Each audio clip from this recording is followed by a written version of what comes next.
clarity, the type of cover, and the depth of water, and then obviously the spring, fall season.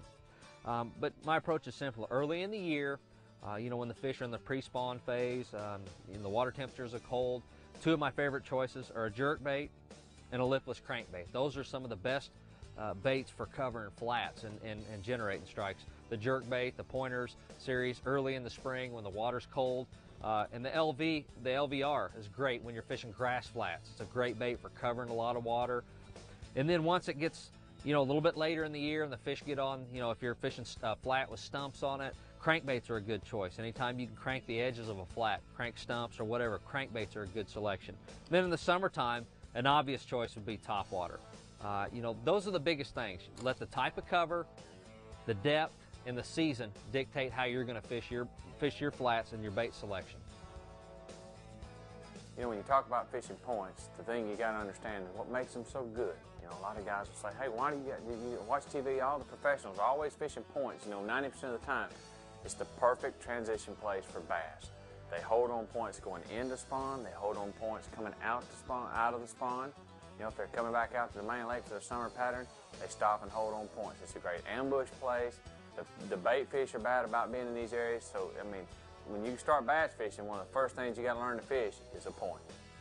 Now points, as with any kind of structure, there's always something a little bit different that you can look for that can really enhance your catch.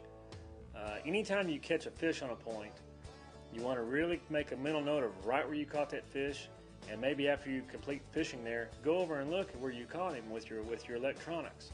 The other way you can kind of probe the bottom and find out what's in there is with your crankbait that's hitting the bottom, or with a Carolina rig in a heavy weight dragging on the bottom. Maybe you'll determine that the bottom changes hardness there, or maybe there's some rocks in a certain area there, or maybe you can feel a stump in one little side of it.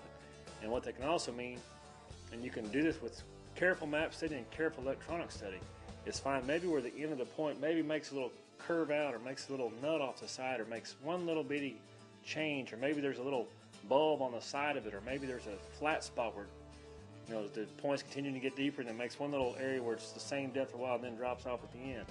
There's so many different subtle things that you really can look for, and it really helps to really investigate where you're fishing and know what's down there. If I had to draw the ideal point that I would like to fish all the time, it would probably come out in a slow taper with some nice, good, clean, shallow water up, maybe a mixture of stumps. Get right out to the end and break off kind of vertical, something different. So what I've got is I've got 2 or 3 different types of structure and targets on the same point. Very hard to find, but if you can find them, they're productive. Stumps up shallow, got a nice cover for when they're spawning. Out deep where you get a good vertical drop off, that's what could be a great winter pattern. So that would be the ideal perfect point. And if you find one, call me. Let me know. My number's in the book because I'd like to come fish it with you.